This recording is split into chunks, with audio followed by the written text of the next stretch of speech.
You know, when we started out, it seemed to be a fairly straightforward relationship, based on military structure. You know, a colonel and a corporal. You know, so you knew who was in charge and who wasn't.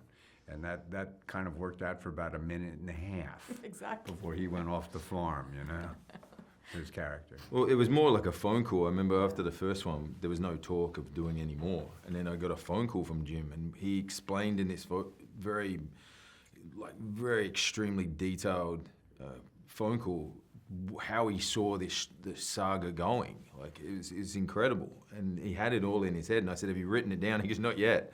He goes, it will get down. And then when we read it, yeah, it's exciting because they're like a novel, you know, and 2 and 3 are essentially, they were one movie. Yes. And I think that's why the third one is bigger, but it's very familiar because it's the same DNA. It picks up straight away. That's the whole point of it. It's Jim's got this idea of evolving this world and evolving these characters, and it just keeps getting bigger and more complex. I think that's the thing about Jim. He's very detailed and very precise, but the greatest thing about him is that he opens himself up to every single artist. There's a lot of people who participate in these movies, and Jim is very collaborative. Now, he'll claim the idea is all his, but deep down, you know, he knows that's what his role as a great director is to bring people in to make this dream come out, you know.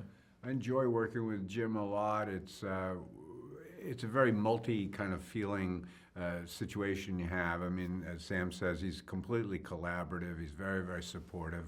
The set can be, it's a place where we investigate, we explore, where time is really not an issue, which of course completely flies in the face of traditional filmmaking.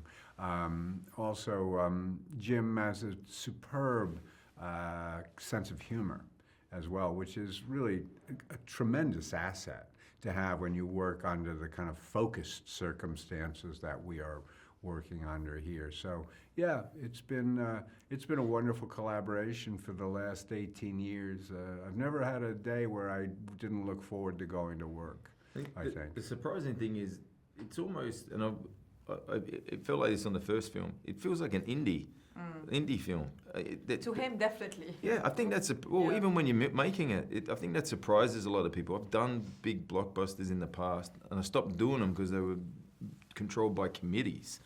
And this always felt like stuff I was doing in Australia when I first started. It's very small, very family orientated. Everybody knows each other, and you're all digging in together, and all the departments are together to make the story happen. And I think when people come and visit, that's the biggest shock. They go, it's just like an indie. Like, this is crazy. Yeah, it's a liberating way. It's like I find that a very open space. I find that, but you know, other films, I'm learning how to act. And learning my way and trying to discover what this craft is.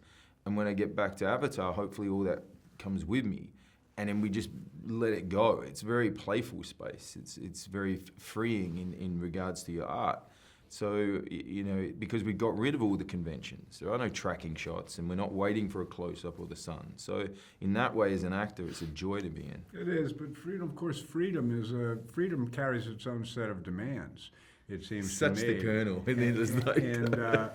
It's true that for me, performance capture absolutely demands that you bring imagination and depth to what you're doing in ways that if you're on a live action set and you've got everything around you that's been built and it's fantastic and everything, and you know, I love conventional filmmaking as well. You know, I've been doing it for a long time, but we call it the volume, this space that we do performance capture, and it's essentially a naked space.